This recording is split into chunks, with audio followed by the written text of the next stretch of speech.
আসসালামু আলাইকুম। একটা খবর দেখে একটু অবাক হলাম, কিছুটা হতাশ হলাম। এই সরকারের আমলে কোনো প্রকল্প নিয়ে দুর্নীতির অভিযোগ হবে, এটা আসলে কোনোভাবেই প্রত্যাশিত না। সাধারণত কেয়ারটেকার গভর্নমেন্ট বা ইন্টারিম গভর্নমেন্ট, তাদের সময় দুর্নীতির কথা শোনা যায় না, কিন্তু এই সরকারের সময় দুর্নীতির কথা শোনা গেছে, কিন্তু সেটা একেবারে খুব সিনিয়র পর্যায়ে না। ধরেন পিএস, এপিএস এমন, যদিও সেটাকে কেন্দ্র করে আঙুল তোলা হয় উপদেষ্টাদের দিকে। আমি বলবো না যে উপদেষ্টারা বড় বড় কোনো দুর্নীতির মধ্যে ডুবে গেছে, এবং সব উপদেষ্টাদের ক্ষেত্রেও বলবো না।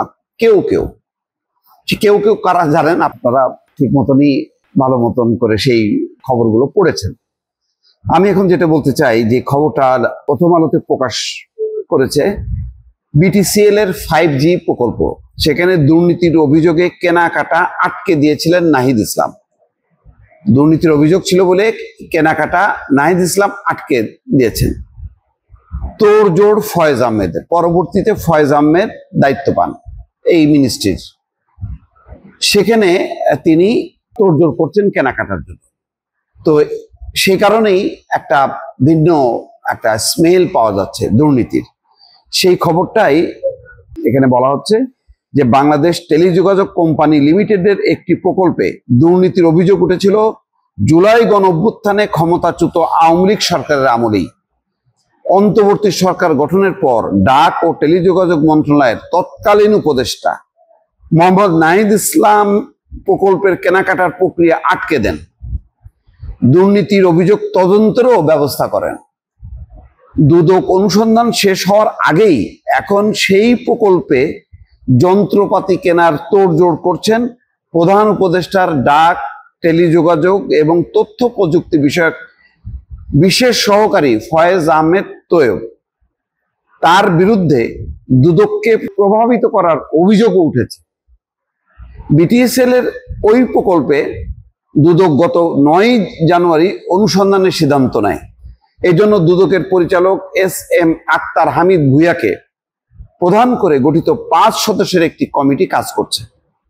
অনুসন্ধান চলার মধ্যেই যাতে কেনাকাটা করা যায়, সেই জন্য দুদকের চেয়ারম্যানের সঙ্গে দেখা করেছেন ফয়েজ আহমেদ, তাকে চিঠিও দিয়েছেন। তার বিরুদ্ধে এই প্রকল্পে কেনাকাটা করতে বিশেষ কৌশলের আশ্রয় নেওয়ারও অভিযোগ উঠেছে। যাক, আরো ডিটেলস আছে, আমি এটা বলবো না। তো এটা রিপোর্টটা পড়ে সত্যিই আমি খুবই বিস্মিত হলাম। ফয়েজ আহমেদ তো আমি চিনি ব্যক্তিগতভাবে। তিনি বিগত 15 বছরে খুব ঝুঁকি নিয়ে, বিশেষ করে ভোটের যে ইভিএম মেশিনে জাল জালিয়াতি, নির্বাচন, অর্থনীতির যে দুরবস্থা চলছে, ওই সময় শেখ হাসিনার নানা অসঙ্গতি, অর্থনৈতিক ক্ষেত্রে অসঙ্গতি, তারপরে শাসন ব্যবস্থার অসঙ্গতি, ইভিএম এর যেই ঘাটতি, এর ফলে জাল জালিয়াতি, নির্বাচন, এসব নিয়ে তিনি ধারাবাহিকভাবে ইউরোপের একটি দেশ থেকে, তিনি সেখানকার গবেষক ছিলেন, তিনি কথা বলেছেন, এবং আমি নিজেও বেশ কিছু সাক্ষাৎকার নিয়েছি।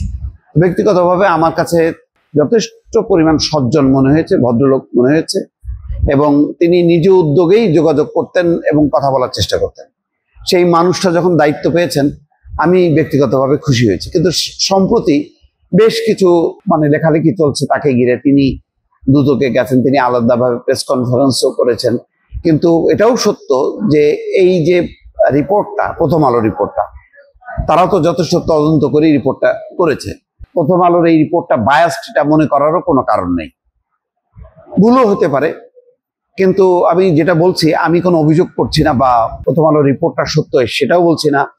আবার ফয়েজ আহমেদ তোয়েবের যে অবস্থান, সেটাকেও সঠিক এই কথা বলছি না। কিন্তু আমি আমার ব্যক্তিগতভাবে একটা অভিজ্ঞতার কথা বললাম, যে যেভাবে আমি ওনাকে চিনেছিলাম, তার সঙ্গে এখনকার এই রিপোর্টের বিষয়টা আমি মেলাতে পারছি না, এবং সেই কারণে আমি খুবই দুঃখিত হচ্ছি, আমার খারাপ লাগছে। সেটাই আপনাদের সঙ্গে শেয়ার করলাম। দর্শক ভালো থাকবেন, আল্লাহ হাফেজ।